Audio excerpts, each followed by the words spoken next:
And sino po nagbasa ng 10, 11, and 12, mga kapatid? Praise the Lord. Hallelujah. So, this Sunday, mga kapatid, I'm happy that ating magtuturo ulit mga ngaral to one of our certified UTB teachers, mga kapatid. Licensed UTB teachers, mga kapatid. I'm happy, amen, that he is willing and his prayer and desire, amen, that gamitin siya ng Panginoon sa kaluwalhatian ng Diyos. The same time, mga kapatid, lalago ang kanyang spiritual life. Walang ibang way but to engage. Right? Kung hindi ka makapag-engage, to Lord use me, walang mangyari. That's why I really appreciate the desire of this man, mga kapatid. Hallelujah. Let's welcome Brother Gerald Falurin, mga kapatid. Palakpakan natin ang ating Panginoon. Everybody say, God bless you, Brother Gerald. God bless you, brother. Praise the Lord, mga kapatid. Hallelujah. Actually, kinakabahan talaga ako. Last chapter natin, mga kapatid. No? So, in-expect ko, mga kapatid, no? In-expect ng Panginoon natin na lahat tayo, mga kapatid, ay may natutunan. No? Sa nakaraang 3 linggo, mga kapatid. Upo muna tayo, mga kapatid. Sapagkat meron pa akong mahabang palatastas. Ayan. Mahabatang palatastas na ito, mga kapatid. No? Tama ba? Patalastas. Ayan. So yan, no? So mga kapatid, sino dito yung excited makinig ng salita ng ating Panginoon? Actually, conclusion na to eh. Di ba? Kasi last chapter na tayo, no? So, conclusion na, no? So, last part na tayo, mga kapatid. So, mga kapatid, sino dito yung naka-experience palagi nung palagi nalilate? Sino dito yung palaging madalas maghabol ng oras? Di ba? Praise team, mga kapatid. Sasabihin ng leader natin, di ba? 7:30, nandito na tayo sa church para mag-sepra, parang konti. Di ba? Pero alis tayo ng bahay natin 7:30. Di ba? So, ayan, no? So madalas, mga kapatid, mahilig tayo doon sa, mga kapatid, sa rush hour. Ayan, kumikilos lang tayo kapag malilate na tayo. Actually, ako din, minsan ganyan, mga kapatid, gigising ako ng 5:30 ng umaga kapag papasok. Ang pasok ko dapat is 6:45 na sa site na. Pero nangyayari, 6:30 ako maliligo. Hindi ba? 6. So darating ako, hahabol na lang ako, mga 5 minutes na lang, malilate na ako sa trabaho ko. Ganun madalas yung nangyayari. Di ba? So, minsan, ito yung pinakamalala na madalas nating maranasan dito sa Maynila di ba? Yung kapag malilate ka na, ganito yung dadatnan mo sa kalsada. Ayan, di ba? Yung papasok ka, malilate ka na, tapos pagdating mo sa pilahan ng jeep, makikipagrambulan ka pa. Para lang makasakay ka ng jeep, di ba? Diba? Pagdating mo sa pilahan ng LRT, ng MRT, mga kapatid, di ba? Ang ganda-ganda ng damit mo. Di ba? Yung talagang pormadong-pormado ka kasi opisina yung trabaho mo di ba? Fresh na fresh ka, pero sabi niya dito, mga kapatid, train to baklaran, sabi niya, no? Papasok kang sariwa, sabi niya, pero lalabas kang mandirigma. Di ba? Lalabas kang talaga namang parang nakipagrambulan. Totoo yan, mga kapatid. Papasok ka, ganyan ang sitwasyon. Pero uuwi ka, ganyan din yung sitwasyon. Totoo, no? Walang oras, mga kapatid, dito sa Maynila na talagang parang hindi tayo nagmadali at napadaan sa ganitong sitwasyon. Di ba? So, kasi ganun tayo, mga kapatid, no? So, ano ba sa mga estudyante naman, mga kapatid, yung teacher mo sasabihin, di ba, ito exam ninyo. Exam ninyo to, sasabihin niya. Nag-exam na kayo, nag-exam na kayo. Tapos sasabihin niya, last 5 minutes na lang, pasa ninyo, papel ninyo. Di ba? Mga kapatid, nung college ako, pag sinasabi ng prof ko na ganyan, kasi nung una matutulala ako Tatatlo yung problem na ibibigay niya sa amin, tapos yung bond paper na pinape-prepare niya 10. Diba? So ako naman, paano ko sasagutan to? So mapapatitig ako sa papel ko.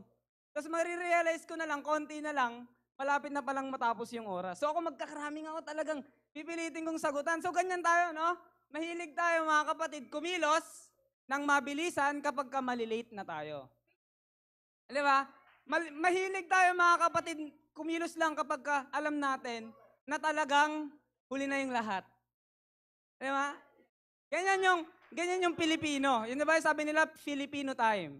Di ba? Pero si King Solomon, mga kapatid, yan. So, yan si King Solomon, mga kapatid. Actually, friend ko siya sa Facebook. Hiningi ko yung profile niya. Ayan. So, ito si King Solomon, may payo siya sa atin. Sabi ni King Solomon sa atin, mga kapatid, sabi niya, Sa Ecclesiastes chapter 12 verse 1 and 2, sabi niya, don't let the excitement of youth cause you to forget your Creator. Minsan tayo mga kapatid, hindi lang tayo doon nagmamadali eh. 'Di ba? Minsan nagmamadali tayong makakuha ng pera.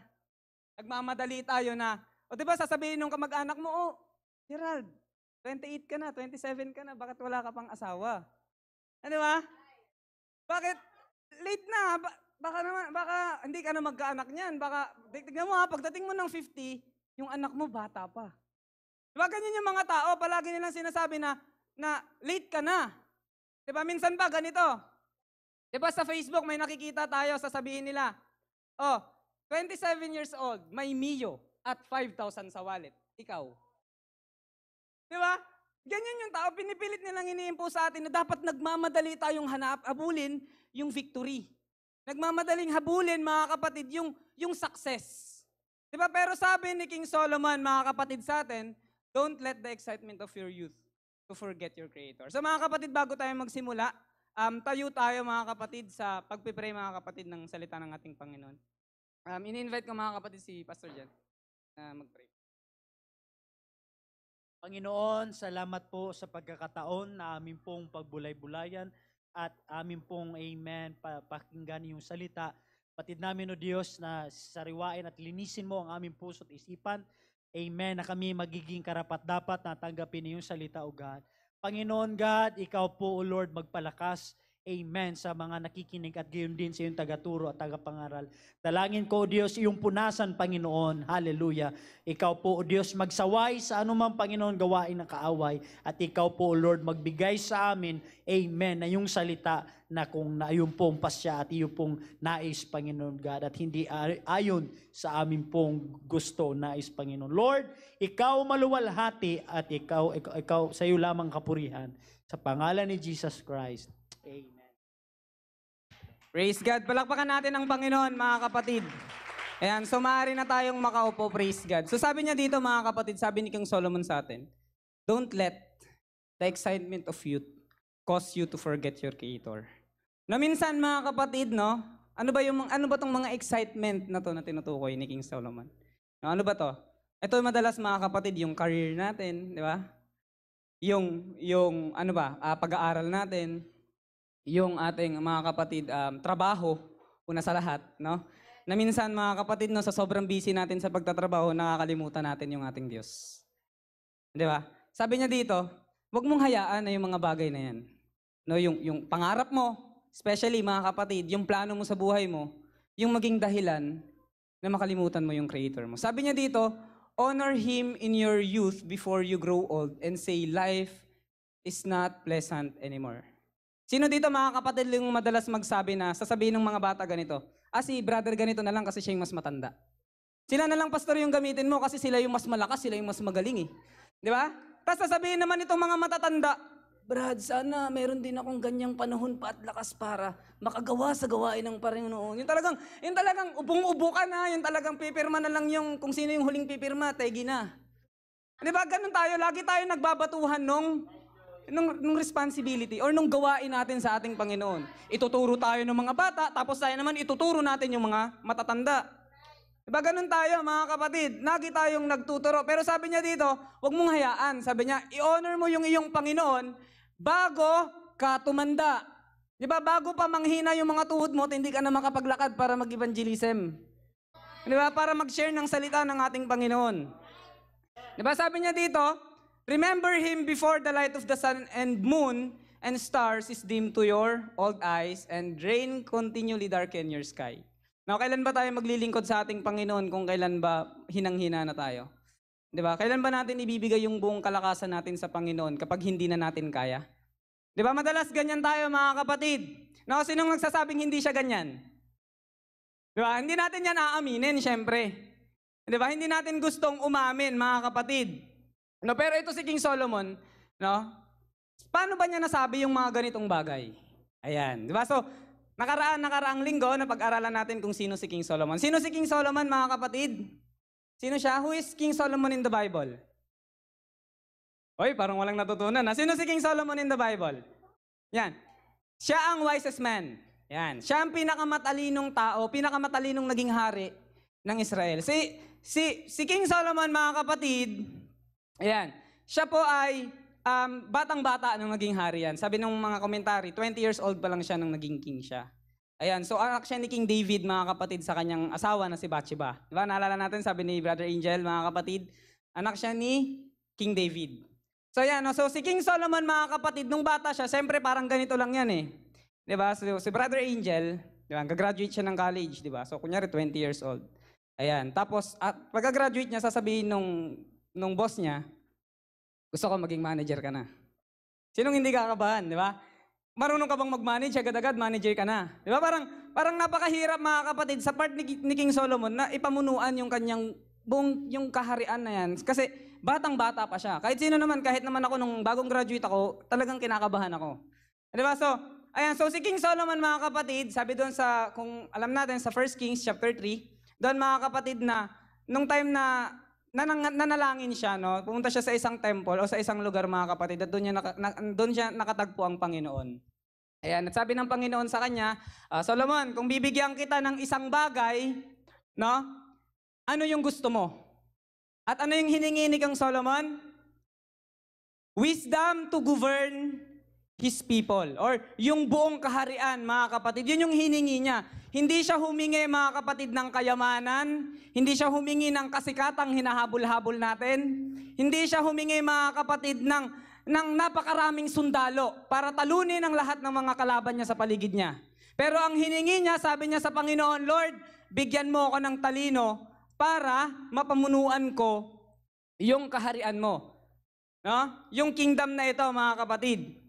So yan, ito si King Solomon, nung binigay sa kanya yun ng Panginoon, ay naidagdag sa kanya, mga kapatid, yung mga bagay na ito. Yan, nagkukwentuhan kami niyan. Ano, sabi niya, nung nagkikwentuhan kami, sabi niya, I collected great sums of silver and gold. No? Doon sa kaharian ni King Solomon, pag naglalakad ka doon, yung silver, common lang sa lugar nila. Na kapag naglalakad ka, may nakita kang silver, ay, hayaan mo na yan. Gaganyan lang sila doon, mga kapatid. No, ganun kayaman yung kaharian niya. Sabi niya dito, the treasures of many kings and provinces, mga kapatid, ay nasa kanya. I hired wonderful singers. No? Actually, may narinig akong preaching, mga kapatid. Sabi niya, na si King Solomon, nagpapaparty to araw-araw. Araw-araw to may paparty. At sabi doon, 14,000 na tao yung pinapakain niya araw-araw. Sino dito ang kaya magpakain ng 14,000 na tao araw-araw? Kahit nga yung isang tao, hirap nating pakainin di ba? Kasi nga yung budget. Pero si King Solomon, kaya niya yon. Ganyan lang naman siya kayaman. At sabi niya dito, nag-hired siya ng wonderful singers. Sinong kilala niyo mga singers?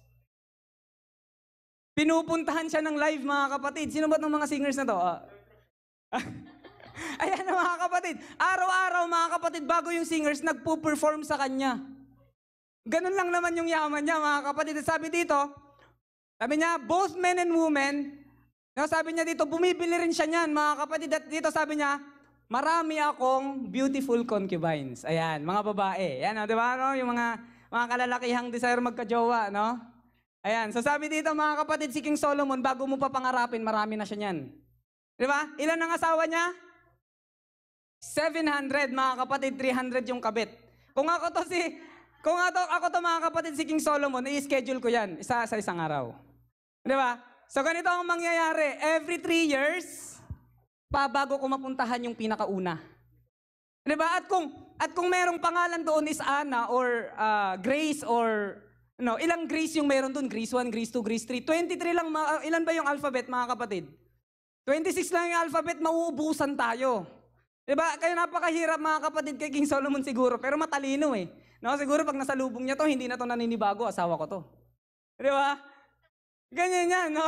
Every 3 years, bago niya mapuntahan. No? Ang gwapo nito, mga kapatid. Kung ganyan karami yung asawa mo, ibig sabihin sikat ka. Diba? Lahat, mga kapatid, ng kaharian sa paligid, mga kapatid, gusto maging kaparehas ni King Solomon. Diba? Ikaw ba naman maging mayaman ka, no? Matalino, gwapo, higit sa lahat, diba? Ano ba? Sabi niya dito, mga kapatid, I had everything a man could desire. Ano desire mo, Sister Elaine? Meron si King Solomon yan. Brother Angel, ano desire mo? Ano ba? Lahat ng possible na gusto mong i-desire, sabi dito ni King Solomon, meron na ako niyan. 'Di ba? Kung meron ng Lamborghini noong panahon niya, meron siya niyan. Kaya niyang bilhin lahat 'yan. Ano? Ganyan kayaman itong si King Solomon, mga kapatid. Ano? Pero sabi niya, mga kapatid, no, nung siya'y matanda na, alam natin mga kapatid, napakaganda nung simula niya. Pero in the middle of his, mga kapatid, kingship, mga kapatid, doon siya nawala sa ating Panginoon. Bakit? Bakit kaya? No, sabi at doon, mga kapatid, sa kanyang experience na to, sabi dito, mga kapatid, sabi niya, no, ito yung nasabi niya, pagkabalik niya sa Panginoon. Ayan, everything is meaningless. Lahat ng mga bagay ay meaningless. Di ba? Walang kabuluhan, mga kapatid, walang kwenta. Di ba? Yung kasikatan, sabi ni King Solomon, walang kwenta. Yung pera, walang kwenta. Di ba? Yung mga bagay na gusto natin, ano pa ba? Sapatos, damit, ano pa ba? No, sa kanya yan, mga kapatid, sabi ni King Solomon, bago mo siya tanungin, King Solomon, gusto ko ng kotse. Sasabihin niya sa'yo, meaningless. Di ba? Sasabihin mo sa kanya, gusto ko ng pera. Meaningless, sasabihin niya sa'yo. Ganun yung isasagot ka agad sa'yo ni King Solomon. No, pag nabasa mo nga, mga kapatid, no, yung book na yan, talagang masasabi mo, ano ba kasing klase itong na-experience na to ni King Solomon para masabi niya yung mga ganyang bagay? Di ba? Amen ba, mga kapatid? Ano ba itong nakita ni King Solomon? So ano ba yung buhay, sabi niya? Ito ang sabi niya, mga kapatid. Life is a cycle. Ayan, sinong hindi mabuboring, mga kapatid, kung yung buhay paikot-ikot lang? Di ba, bukas ng umaga, papasok na naman tayo sa trabaho, gigising ng umaga, tapos uuwi. Di ba? Pagkatapos ng kinabukasan, ganun na naman ang gagawin natin. Tapos ngayon, linggo na naman. Di ba? Katulad nung ginawa natin last week, ganito lang din ulit yun. Di ba? Kaya nga yung mga tao, mga kapatid, madalas ginagawa nila, naglilibang sila. Nagpa-party, di ba? Punta kung saan-saan. Tama ba, mga kapatid, sinong hindi mahilig sa party dito? No? Sino dito yung hindi mahilig sa mga gala-gala?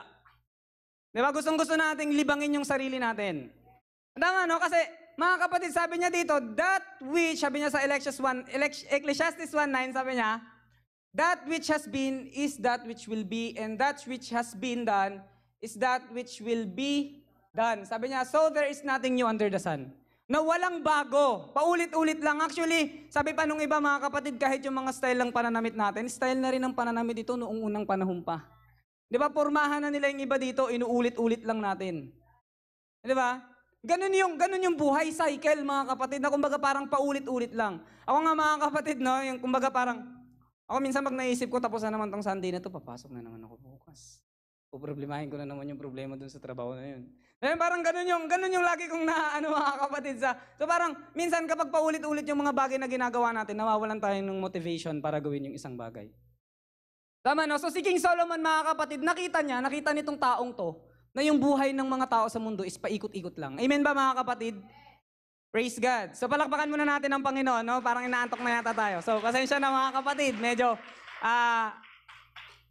antukin. Ayan, so sabi dito, mga kapatid, ano pa? Sabi niya, ano pa yung isa niyang na-discover? Ano pa yung iba niyang nakita? Sabi niya dito, life is temporary. Sabi niya sa Ecclesiastes chapter 1 verse 11, sabi niya, we don't remember what happened in the past. Tama ba? Naalala ba ninyo, mga kapatid, kung nasaan kayo noong January 25, 2010? Wala na nakakaalala, mga kapatid. No? Ito na lang, para event, mga kapatid, sinong nag-champion ng NBA noong 1990? Wala na nakakaalala, tama, no? Kahit anong ginagawa natin, sabi dito ni King Solomon, sabi niya, walang makakaalala. O ito na lang para madali, mga kapatid, sino dito ang pupunta sa puntod ng kalululuan niya? O alam ang pangalan ng kalululuan niya? Meron pa ba? Ang hirap alalanin. Totoo, di ba? Kasi nga, wala naman silang pakialam doon sa future. Wala naman tayong pakialam doon eh. Di ba? Wala nang nakakaalala nun. Sabi niya dito, in the future generations, no one will remember what we are doing now. Ano? Kahit na anong gawin natin, mga kapatid, na kasikatan man yan na hinahabol-habol natin, o mga pera, o mga babae, o mga... Wala nang makakaalala niyan sa atin. Di ba? Kahit nga ako, mga kapatid, di ba? O, ito na lang, pinakamadali. Kailan lumabas yung board exam ko? Di ba? Walang nakakaalala. Tama, di ba, no?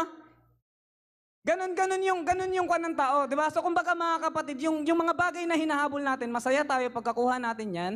Pero after 5 to 10 minutes, mga kapatid, nakalimutan na natin. Di ba? Wala na yung sayang dala nun. Ano pa? Sabi niya, life is empty. Ayan, walang laman. Ano? Kumbaga mga kapatid, yung satisfaction, di ba? Hindi talaga natin totoong makuha. Amen ba mga kapatid? Sabi niya mga kapatid sa Ecclesiastes chapter 1 verse 16 to 17, I said to myself, sabi niya, look, I am wiser than any of the kings who ruled in Jerusalem before me. Sabi niya, I have greater wisdom and knowledge than any of them. So I work hard to distinguish wisdom from foolishness. Ito talaga si King Solomon, matalino eh. Gusto niyang pagkumparahin, mga kapatid, yung pagiging matalino at saka sa pagiging bobo. Di ba? So sinubukan niya to. Di ba? Alam natin kung ano yung nangyari, mga kapatid, no? Nang dahil sa mga bagay na ginawa niya, no, nawala siya sa Panginoon. Tama? Sumamba siya, mga kapatid, sa mga Diyos-Diyosan. Yun yung naging kasalanan niya, mga kapatid. At sabi dito, but now I realize that even this was like chasing the wind. Ayan. So, mga kapatid, yung mga gusto natin, yung mga desire natin sa buhay, sabi ni King Solomon, panandalian lang yan. Masaya ka ngayon, di ba? Pilit mong hinahabol-habol, pilit mong ginagawa, no? Pero sa totoo lang, hindi ka talaga nakukontento. Di ba? Nung nagtatrabaho, yung mga nagtatrabaho na dito, ganito yung hiling eh. Kapag sumasahod na ako ng 20,000, masaya na ako. Tama, di ba? Pag sumasahod na ako ng 20K, okay na to, malaki na to eh. Di ba? Mataas na to sa minimum. Meron pang allowance. Di ba? Wow, nawaw ka talaga, di ba? Di ba? Pero mga kapatid, makalipas ng 1 linggo, 2 linggo, nakuha mo na yung sahod mo na ganun, nang mag-iisip mo naman sana kahit 25. Para kahit man lang, ano, di ba? So yun yung ano natin, mga kapatid. No, pero nung nakuha mo na yung 25, sana kahit 30. Diba? Pilit tayong naghahanap nung satisfaction. Diba? Wala talaga tayong totoong satisfaction. Kaya nga sabi niya mga kapatid, no? Kahit maabot mo lahat ng yan, meaningless yan. Kasi nga hindi ka talaga totoong masasatisfy. Diba? Hindi ka totoong magiging masaya. Diba? Pilit nating hinahabol pero hindi naman natin mahabol. Diba mga kapatid? Praise God! Ayan, so, kung titignan natin yung life experiences nitong ni King Solomon, mapapasabi ka talaga ng ganito. What on earth I am here for? Bakit pala ako nandito? Aabutin ko yung pangarap ko? Useless, meaningless.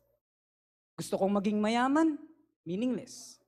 Gusto ko maraming like sa Facebook? Meaningless. Gusto kong maging sikat sa social media, sa TikTok? Meaningless. Sabi nitong ni King Solomon. Diba? Gusto kong maging sikat sa ganitong larang, gusto kong maging maraming pera, gusto ko ganito, ganyan. Pero sabi ni King Solomon, meaningless. So ano pa palang dahilan ko bakit ako nandito? Bakit pala ako nabubuhay? Diba? Bakit mga kapatid tayo nagkakamali? Ayan. Sa mga bagay na gusto natin, maabot sa buhay natin. No? Bakit nga ba mga kapatid? No, so, ito yung sagot mga kapatid, no, dun sa tanong na kumbaga parang, yung kapag inabot ko yung isang bagay, meaningless. Ayan, sabi niya dito mga kapatid, kasi madalas nating tignan yung mga bagay na gusto lang natin.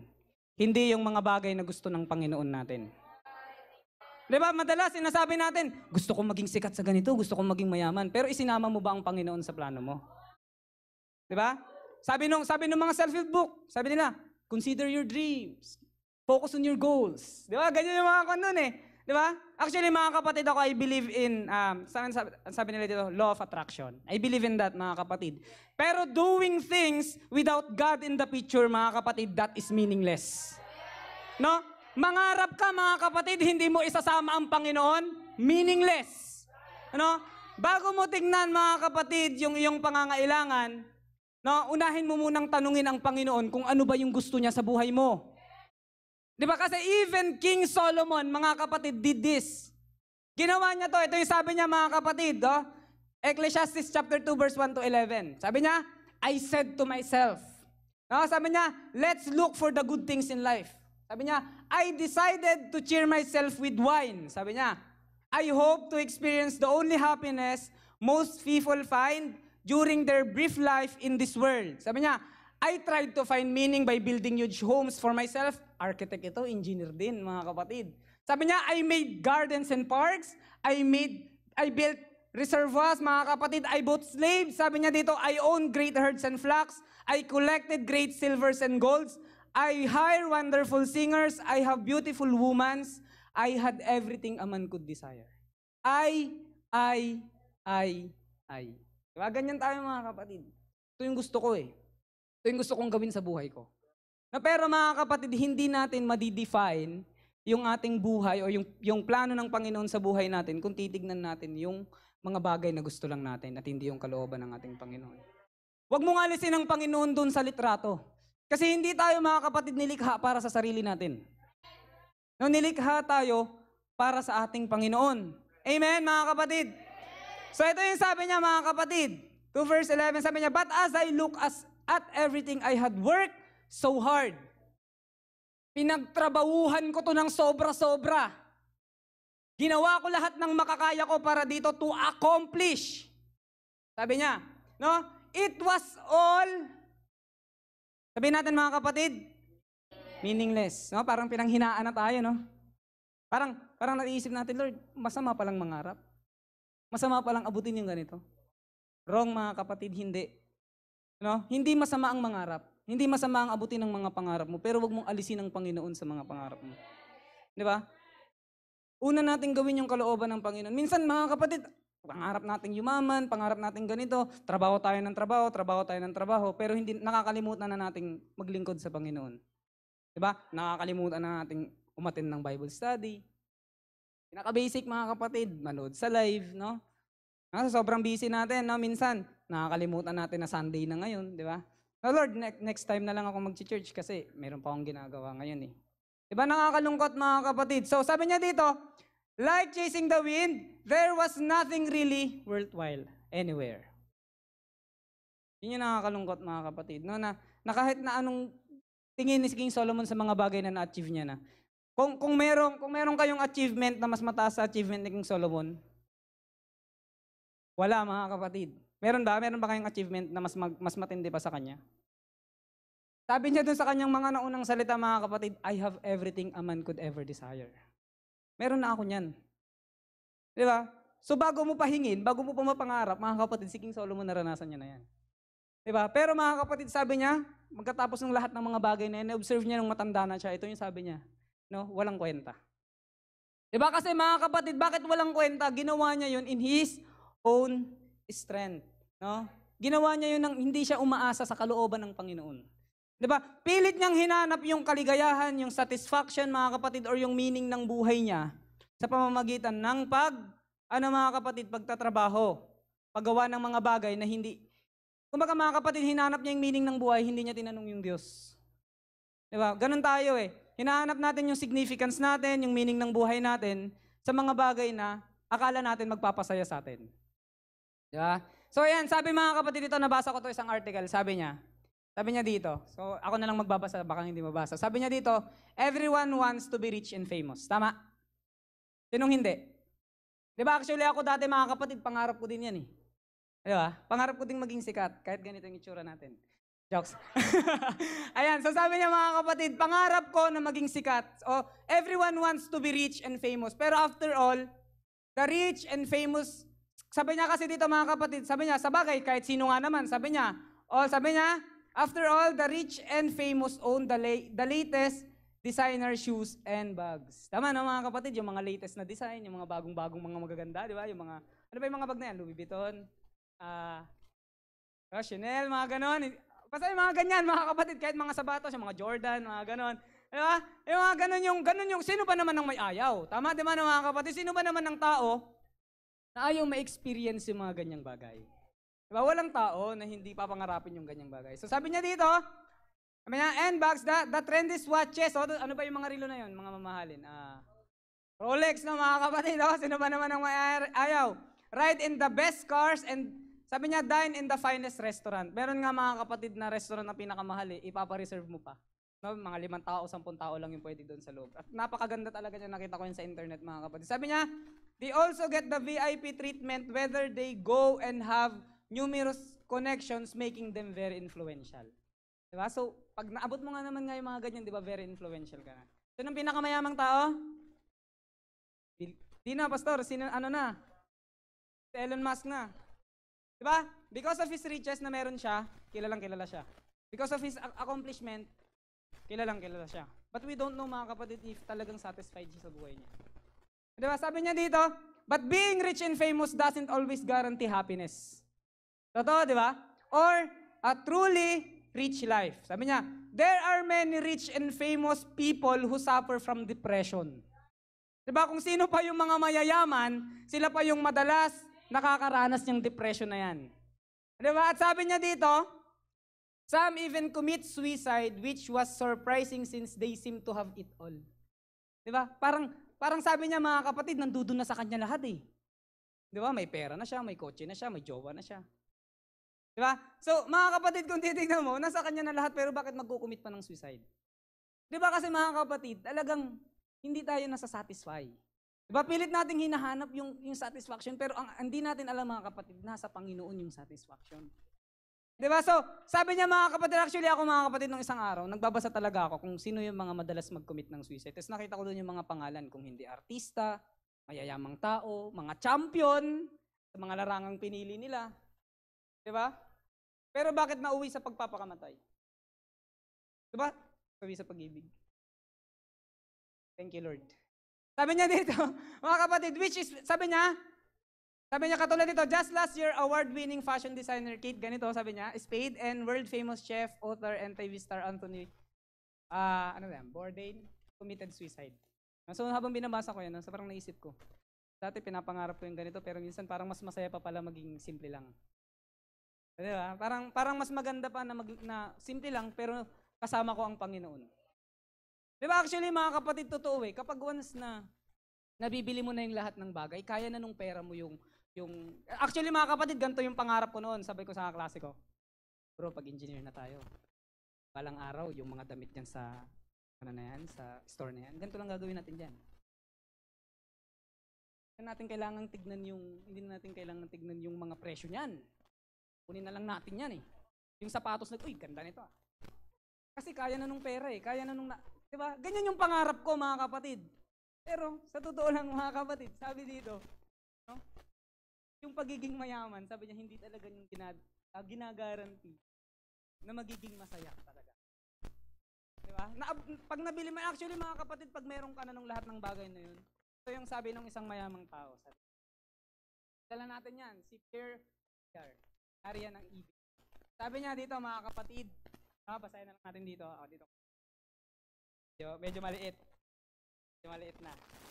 So, sabi niya mga kapatid, ito si Pierre Midyar, may-ari to ng eBay. Ayan. So 31 years old, billionaire na to. 7.8 billion na yung net worth niya. Yung pera niya mga kapatid. Sabi niya, we sort of skipped the regular rich and went straight to a ridiculous rich. Pag gusto natin agad, sobrang yaman, ganun tayo eh. Diba? So sabi niya, I had the notion that, okay, so now we have all this wealth. Okay, meron tayo ng lahat ng kayamanan na to. Kaya nating bilhin. Sabi niya, we could buy not only one expensive car. Sabi niya, we could buy all of them. Kaya na nating bilhin lahat. 7.8 billion, magkano lang ang kotse. Diba? Pero hindi ko ta rin kayang bilhin yun. Sabi niya mga kapatid, kaya ko nang bilhin kahit anong kotse na gusto ko, sabi niya.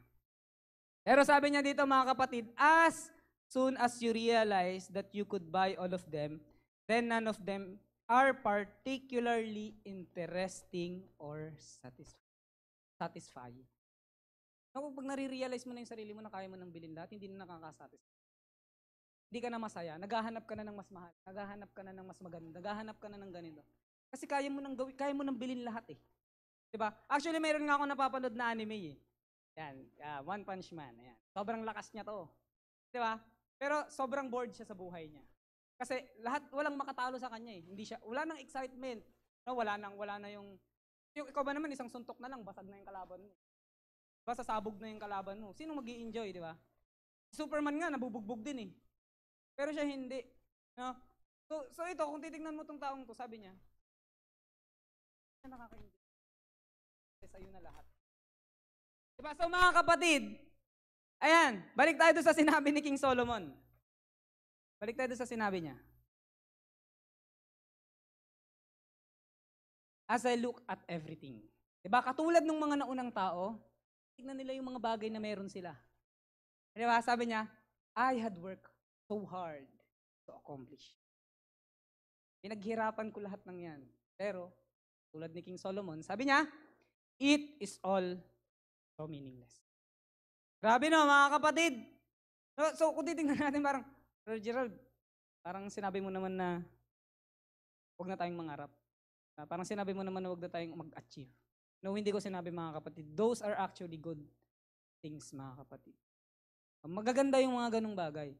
Pero sabi ko nga kanina mga kapatid, huwag nating alisin ng Panginoon sa mga plano natin. Remember now your Creator. Diba? Alalahanin mo yung Creator mo kasi siya yung nag-design sa'yo eh. Siya yung may alam, mga kapatid, ng mga bagay na purpose natin.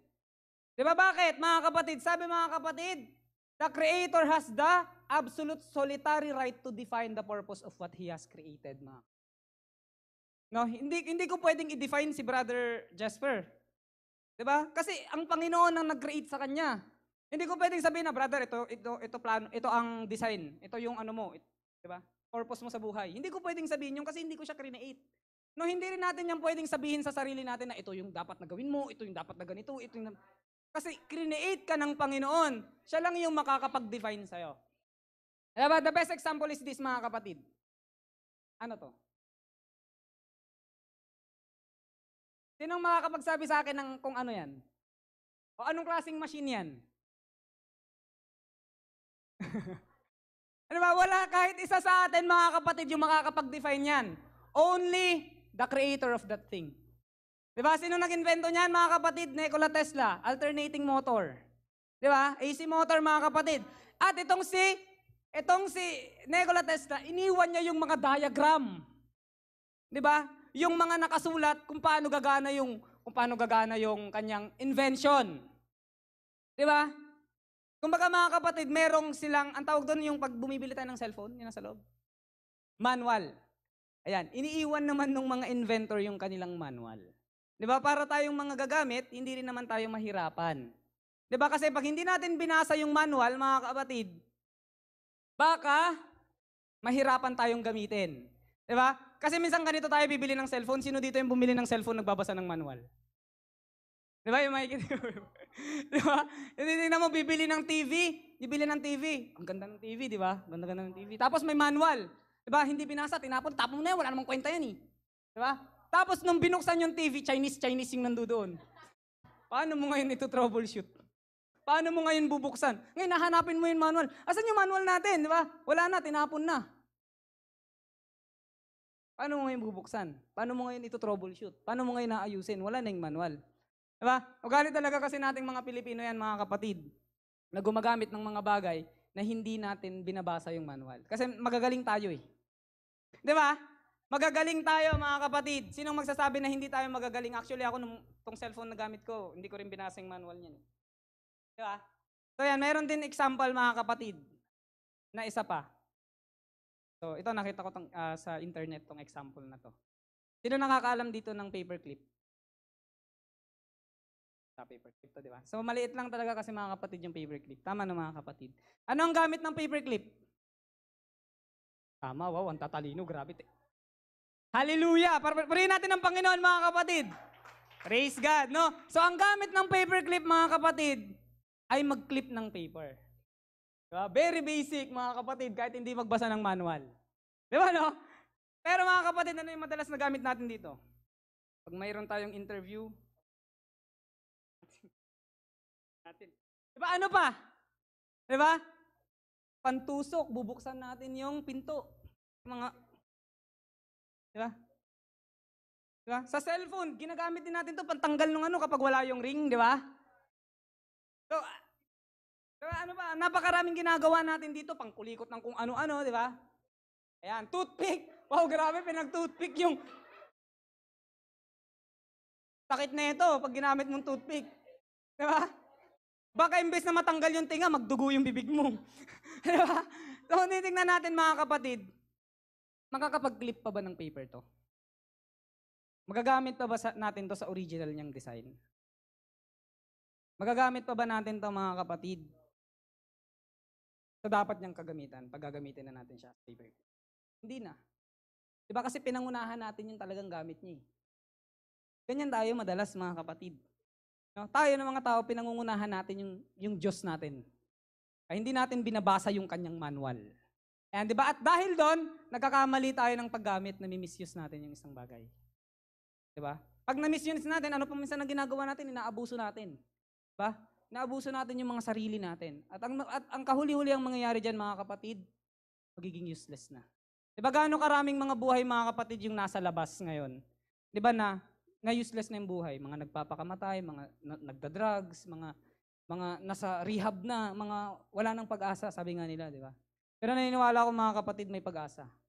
Dahil ang Panginoon natin, mga kapatid, ay Diyos, no? Na punong-puno ng pag-asa sa buhay natin. Kaya tayong iligtas ng Panginoon. Ang tanong yung mga Kristiyano ba na inaasahan ng Panginoon ay willing? Di ba? Nasagipin yung mga taong nasa labas. So yan mga kapatid, sino dito may Bible? Sino dito may manual ng Panginoon? Di ba? Wow, napakaganda mga kapatid. Read me, sabi niya, punong-puno na ng alikabok yung mga manual natin sa bahay natin. Di ba ni hindi man lang natin mabuksan? Di ba? Hindi brother, meron naman akong Bible sa cellphone ko eh. Binabasa mo ba? Hindi din. Facebook, pag umaga nga, pagbukas, pagmulat mo parang ng mata, cellphone nga yung una mong kinakapa eh. Di ba? Yung imbis na mag-pray ka, pagising mo. Hanggang sa mamaya, hindi ka na makakapag-pray kasi late ka na eh. Hindi ka na makakapagbuklat ng Bible mo kasi inuna mo na yung cellphone mo eh. Di ba mga kapatid? So, ang Panginoon, hindi naman yan killjoy. Di ba? Hindi masama ang mangarap, hindi masama ang umapot ng pangarap. Pero mga kapatid, no, unahin natin ang ating Panginoon kasi ang Panginoon hindi naman yan killjoy. Tama no? Sabi nga ng Panginoon, mga kapatid, seek ye first the kingdom of God. Sabi niya, and His righteousness, and all these things, sabi niya, shall be added unto you.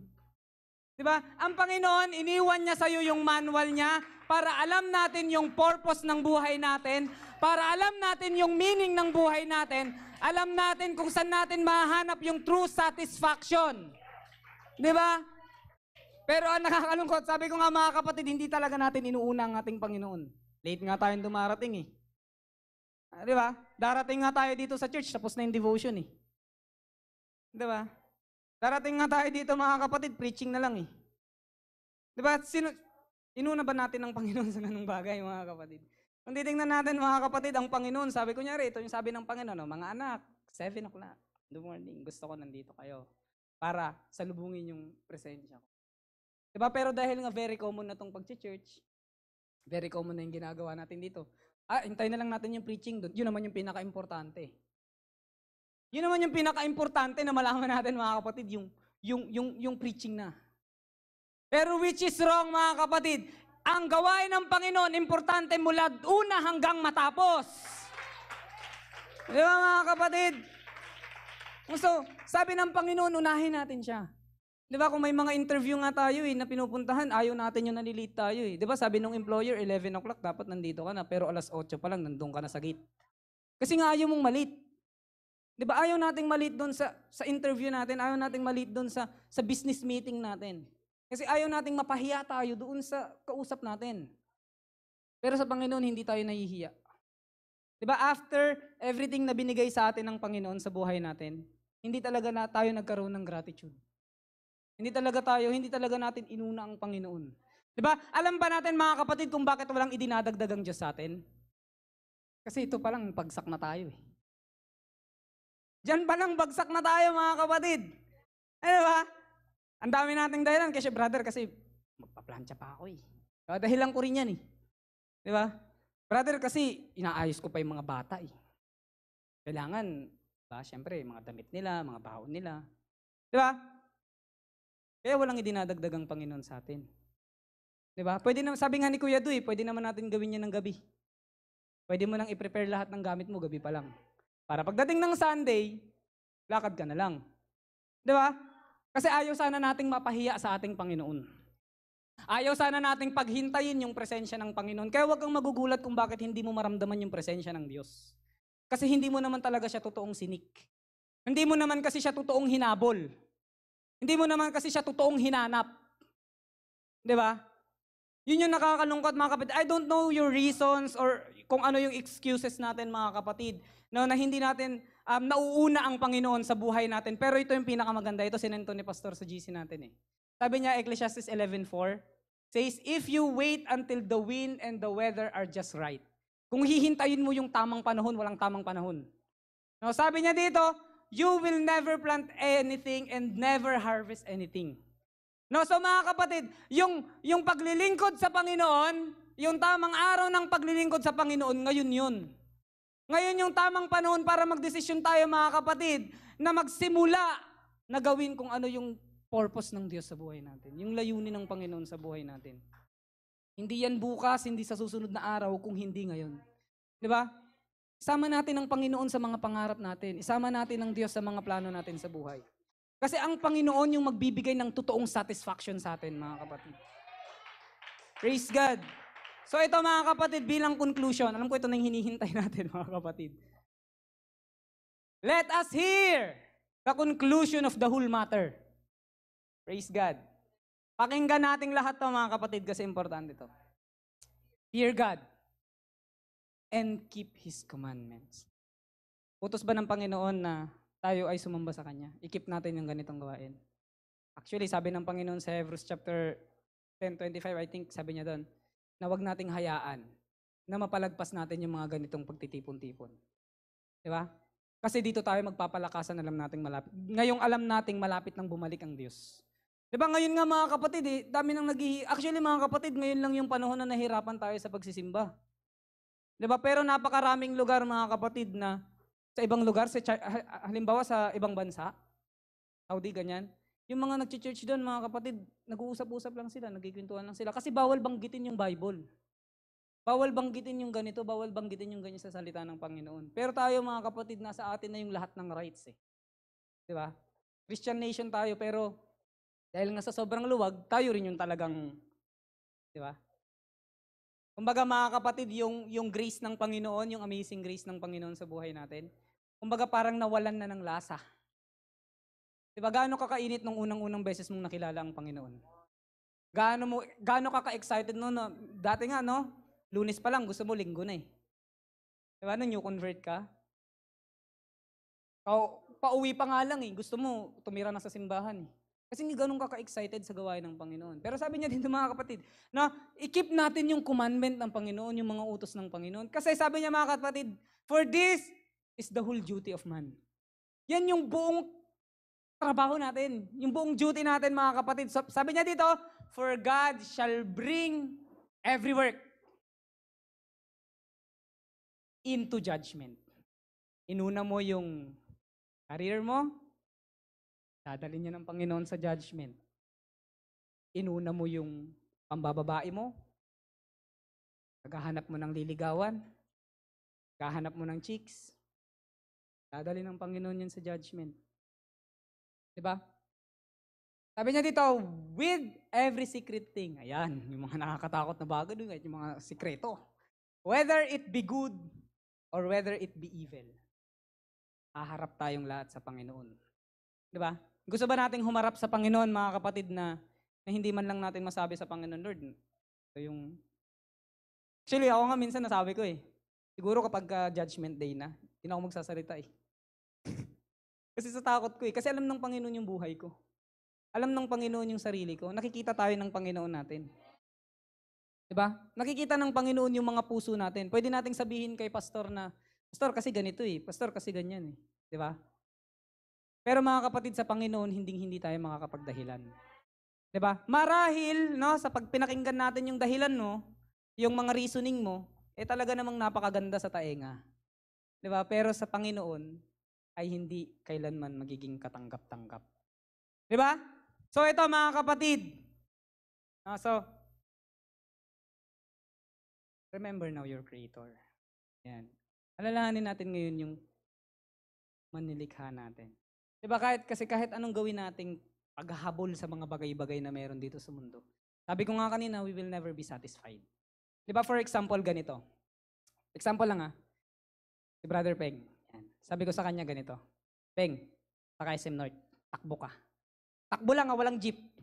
Takbo lang. Tapos balik ka, takbo ulit. Diba? Tapos pagdating ni Peng, uhaw ka ba? Tatanungin ko, diba? Siyempre, uhaw ka ba? Siyempre, natural, tumakbo yan eh. Diba? Kahit ngayon maglakad ka lang, mauuhaw ka eh. Pero sasabihin ko sa kanya, Peng, inom ka. Ganyan lang yung ipaparana sa atin ng mundo eh. Konti. Paano yung satisfaction? Diba? Saan mo dun makukuha yung satisfaction? Pilit mong hinahabol pero sasabihin ng mundo. Baka nga wala pa eh. Patikim lang mga kapatid. Pero sa ating Panginoon, mga kapatid, He will give you the desires of your heart, sabi ng Panginoon. Di ba? So, tawagin natin ang Panginoon, hanapin natin ang presensya ng Panginoon sa mga oras na ito, mga kapatid. Pwede ba tayong tumayo, mga kapatid? At isik natin yung presensya ng Panginoon. Di ba? Alam ko, mga kapatid, minsan nakakapagod, no? Minsan parang pakiramdam natin, parang wala na, di ba? Pero ang Panginoon, mga kapatid, gusto niya na mayakap tayo. Gusto ng Panginoon na katagpuin yung needs ng puso mo. Di ba? So mga kapatid, alam natin na minsan, yung nararamdaman natin yung uhaw sa presensya ng Panginoon. Di ba? Sa kahabol natin sa mga ganitong bagay, pero yung puso natin, yung uhaw niyan sa presensya ng Panginoon. Di ba? Yan yung gawin natin sa mga oras na to, mga kapatid. Isik natin yung presensya ng Panginoon. Lord, sabihin mo sa Panginoon, God, uhaw ako sa presensya mo. Panginoon, gusto kong maramdaman yung presensya mo that pagkatapos kong gawin yung mga ganitong bagay, hindi ko talaga makita yung satisfaction, Panginoon. No? But this day, Panginoon, Lord God, sabihin mo sa Panginoon, Lord, gusto kong maramdaman yung presensya mo. Gusto ko i-lift up mo yung puso ko, Panginoon. Diba? Praise God, mga kapatid. So, malaya tayo, mga kapatid, na lumapit sa ating Panginoon. Huwag tayong mahihiya, mga kapatid. Kasi ang Panginoon naman natin, bukas yung kamay niyan eh. Diba, hindi, sabi nga ng mga preachers, mga kapatid, hindi maiksi yung kamay ng Panginoon para abutin yung mga pangangailangan mo. Ang kamay ng Panginoon, mga kapatid, abot tayo niyan. Ang problema lang kasi sa atin, mga kapatid, hindi talaga natin inaabot ang ating Panginoon. Diba? Abutin natin ang Panginoon, mga kapatid. Si King Solomon, no, sinulat niya tong Ecclesiastes nung siya'y matanda na, mga kapatid, no, matapos niyang ma-experience lahat ng bagay at sabi niya, tapos noon, lahat ng mga bagay na na-achieve niya, meaningless pala. Na-realize niya sa bandang huli na, wala naman palang kwenta eh. Ba, naging mayaman nga ako, dami kong ang chicks, ba, dami kong ang babae, dami kong pera, ang dami kong ganito. Pero, hindi naman pala ako totoong satisfied. Diba? And at the end of the day, sabi niya, sa kanyang mga salita, sabi niya doon, remember now your Creator. Diba? Huwag nating hintayin, mga kapatid, na nakahiga na tayo, nakalatay na tayo, bago tayo maglingkod sa ating Panginoon. Bago natin ma-realize na dapat pala ngayon na natin binibigay yung buong puso natin sa Diyos. Amen? Praise God, mga kapatid. So malaya tayo, mga kapatid, na lumapit sa ating Panginoon. Hallelujah. Palagpakan natin ating Panginoon, mga kapatid. Thank you, Jesus. Pasalamatan natin ating Panginoon for His word and reminders. Amen. Now, before we go to altar calling, mga kapatid, I'd like to remind also everybody, as my friend remind me also, nasa Canada siya and he is evangelist, mga kapatid, doon at the same time. Dati siyang wala. Then, nangarap, Brother Gerald, nangarap na may pamilya, may bahay, maganda. Nagkaroon ng pera. Pero, nung naabot niya yung pangarap, yung desire niya, mga kapatid, and I believe, pinaranas sa kanya ng Panginoon. One day, during the pandemic, nagkasakit siya ngayon. Isa ang na-realize niya, lahat pala ng inipon niya ay meaningless. Baliwala lahat. Kaya nung nakahiga siya sa kama, nung nagkasakit siya, ang sabi niya, walang kwenta lahat ng bagay. Lahat ng pinagpaguran niya, lahat na niya, mga kapatid. Kaya nung gumaling siya, isa lang ang tinatak niya sa isip niya. Tutulungan ko ang lahat ng nangangailangan. So lahat ng hanggat maaari makatulong siya. Kaya nga sabi niya sa amin ni Brother Jobs, walang kwenta ang pera natin pagka nagkasakit tayo. Kasi kahit gano'ng kayaman mo, mag-aantay ka kung gagaling ka o hindi. Salamat kung gagaling ka. Pero baliwala pa rin ang pera. At lahat ng bagay na achievements mo. Kaya si Solomon, lahat yan, nauna na, narating niya na yan, mga kapatid. Lahat ng dinidesire mo, lahat ng gusto mo, narating na ni Solomon. Pero lahat ng, at the end of the day, umpisa pa lang, sabi niya, life under the sun is meaningless. And the last chapter, he reminds us, remember now your Creator. It's because with God, mga kapatid, hindi ka naghahabol sa hangin. Dahil pag ang buhay, nakasama mo ang Panginoon. Kaya mali yung desire natin that we have this law of attraction na maabot natin lahat ng bagay na yan. Instead of we change and we need to have a shift. I need to have a desire. That's why David said, I have a desire to be with the Lord, to be with His presence. I have a desire to be with the King. I don't want to lose the presence of the King. I live in the palace, but without the presence of the King, I am nothing. I am useless. That's why David, he's willing to surrender everything. It's because when the moment that he surrendered and he humbled and bowed down to himself, dahil never mong matagpuan ang presensya ng Diyos kapag nagmamalaki ka at nagmamataas ka sa Kanya. Pero kung ikaw ay nagpakumbaba, ang sabi ng Bible, nandoon at makikita at mararanasan mo ang pag-ibig ng ating Panginoon. Why? Because life under the sun is meaningless without our Creator. Hallelujah. Because only God, amen, can satisfy your desire, amen. And only Jesus, hallelujah, amen, will complete your life. And nothing, everything under the sun is meaningless. That's why we are so thankful. This Solomon's Ecclesiastes from chapter 1 to 12, we are blessed and we are more than blessed. Hallelujah.